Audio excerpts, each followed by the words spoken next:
I've been running from the pain, trying not to feel the same, but it's a shame that we miss again. Hey guys, it's Abby here. I'm currently a first year student nurse in the UK and I've always wanted to do YouTube. My Instagram has had so many questions about if I do it and why I've not yet, so I thought why not jump in and go ahead. So I've been not sure what video to do for a long time, but I thought I'd just jump in with my most asked question on how I got into nursing school and what the process is in the UK to do that. So I've made a few notes here and I thought I'd talk through the UK and how it works over here. So the first thing I'm going to talk about is the requirements that lots of universities have. So it varies depending on what rating the uni is and what they require. Most universities will accept A levels, a BTEC level 3 I think it is, and access courses. So the way I successfully got in was via an access course after I failed my A levels. Don't do that. That most universities require sort of B's and C's upwards, some require A's and B's, so look into universities that are suited for your predicted grades. In my chosen university, which I went to, was de Montfort in Leicester, and their requirements for access course was something like 30 merits and 15 distinctions I think it was in the end. But it completely varies. You could go to somewhere they just want merits, some that just want passes, so have a look around at what you think you could realistically achieve.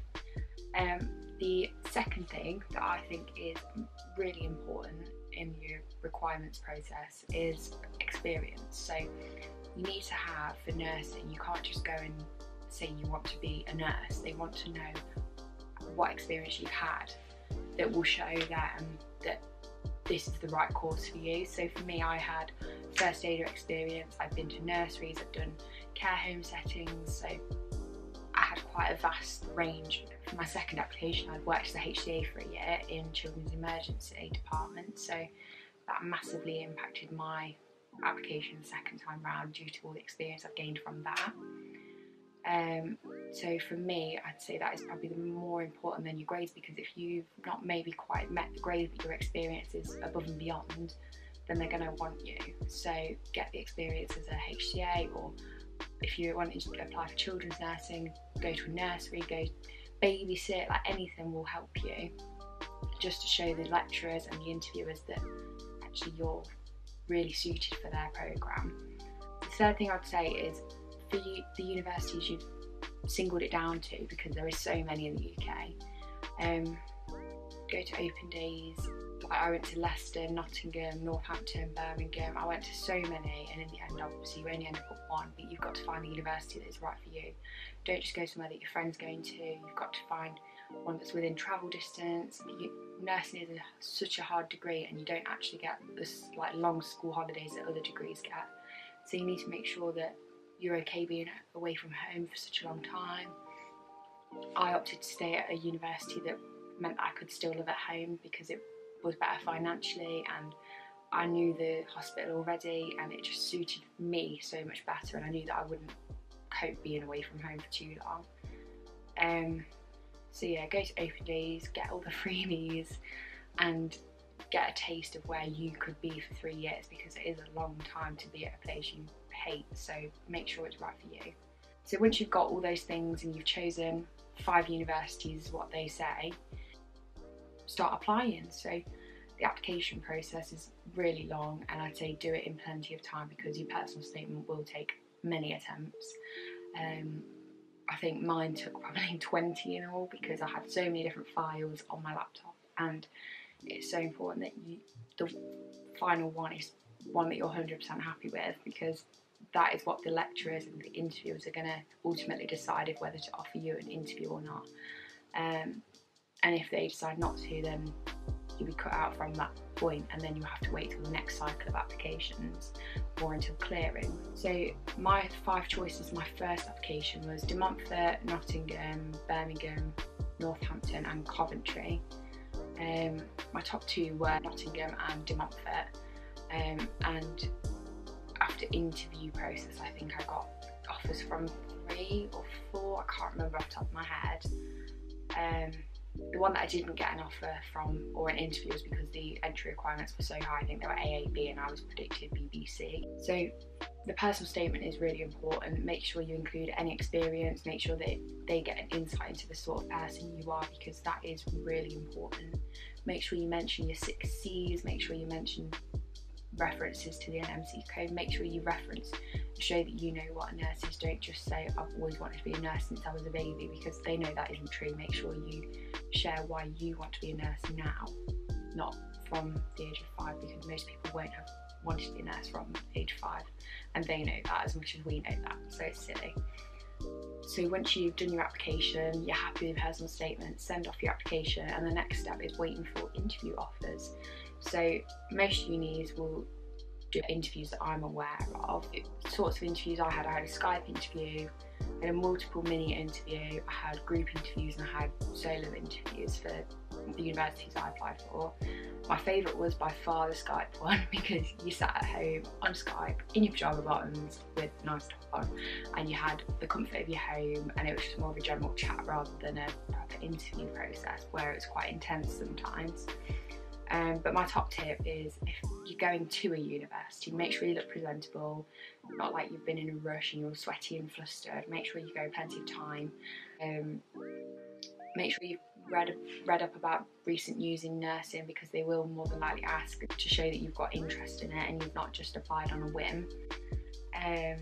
Make sure you understand what a nurse is and the role that they have, and have a bit of an idea of why you've wanted to be a nurse, because they will ask those sort of questions, and what relevant experience you've got and how they link to the 6 C's. Don't just list the 6 C's of nursing, because anyone can say care, compassion, competence, etc, etc. They want to know what experience you've got in relation to these 6 C's. So I'm caring because I've done this, I'm compassionate and I've shown this via this that I've done. Don't just whittle off any old nonsense, because they will know what's false and what isn't. Within the interview process, some unis do a little maths test. So I had some unis that were 20 questions long and were quite tough, whereas I had others which were 4 questions and were just basic maths, and we're just wanting an idea that you could do these simple numbers. Because obviously maths is an important part in nursing. It's important for drug calculations, IVs, all sorts of addition, subtraction, for input-output charts, etc, etc. And likewise, they also, some unis will test your sort of English level. So one university I went to for an interview had a proper English test, and I didn't get an offer from them in the end, because I think it was due to the English test, because it was solid, and I'm not going to lie.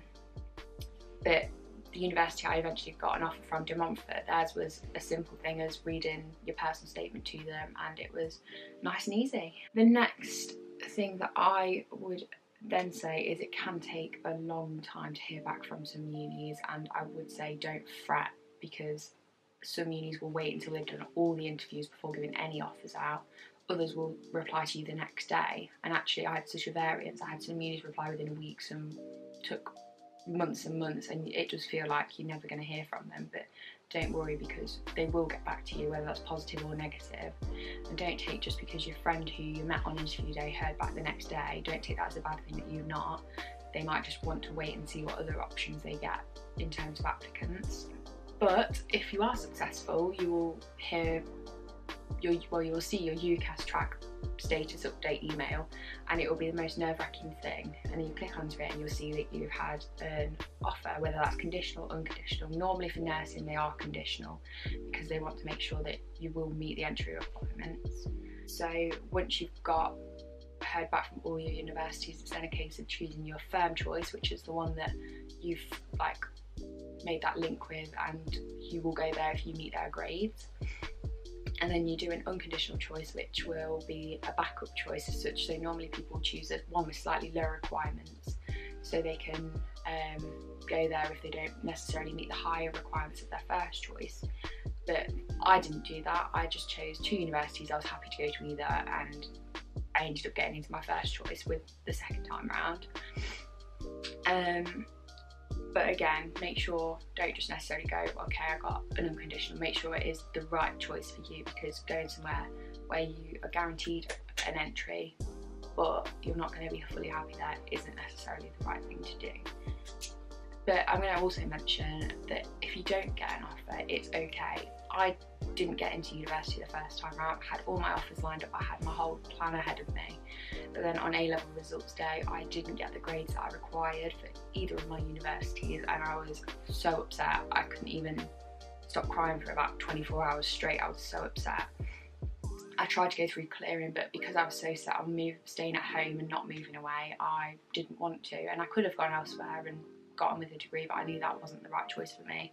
So at that point I decided to get more experience and become a stronger applicant, and I became the HCA in A&E, and it was such a good choice, I think, in the end, because now that I'm a student nurse, I think it has put me in such a good stead. Like, I understand what they're talking about, and I'm not completely fresh, and likewise it set me up good too, because I'm already on the HCA bank, so I can just pick up shifts as and when that fit around university quite well. But I thought I'd mention that because most people will get in first time, and there will be a few that don't, and actually there's not many people that will confess that they didn't. And I think it's so important to share that not everyone's perfect, and that getting in the first time doesn't necessarily mean you're going to be the best nurse, and getting in the second time doesn't mean you're going to be a failure at life, and that you're so, because I thought I was going to be so much slower behind everyone else, but actually now I've never felt so ready to become a nurse, and in 3 years time everyone will be a nurse. It doesn't matter on the age. I've got people in my cohort that are 18 and have just finished A-levels, and I've got people that are in their 30s, 40s that have had other jobs and have then decided to go into nursing. So it's such a good degree at any age, so I wouldn't fret about being a year behind like I did, because now I know that it doesn't matter. The second time around when I applied, I did only apply to 2 universities, and I hoped that I'd get an offer from one of them, and luckily I got offers from both. And with my access course, I knew I was on track, and by the time I received offers from them, I'd pretty much completed their entry requirements that they wanted. So I accepted one of their offers, and I'm now a January starter, so I've literally just started first year at De Montfort University doing children's nursing, and I've never been so happy doing something that I've wanted to do for years, and it's been such a long process, but now I'm here, I'm so ready to start, and I can't wait for first placement. And I just wanted to share this video because I do get a lot of questions about it, and actually I thought it'd be a nice thing to summarise how I got in. And so yeah, so thanks for watching. If anyone has any questions, wants any advice, any tips, personal statements, which universities, how I'm getting on at my university, please comment in the description. Please like, and likewise if you want to ask anything or see my journey a bit more, go onto my Instagram, which will be linked below. I'm always happy to answer any questions over there as well, because I do get a lot, so I thought this video would be a nice summary for any future nurses, anyone that is maybe thinking of leaving their current career to go into it. I'm loving it so far, so I think it's 100% one that's worth going into if you're debating it. So, like I said, thanks for watching. Like, share, comment, whatever else there is on YouTube. And thanks for watching, bye.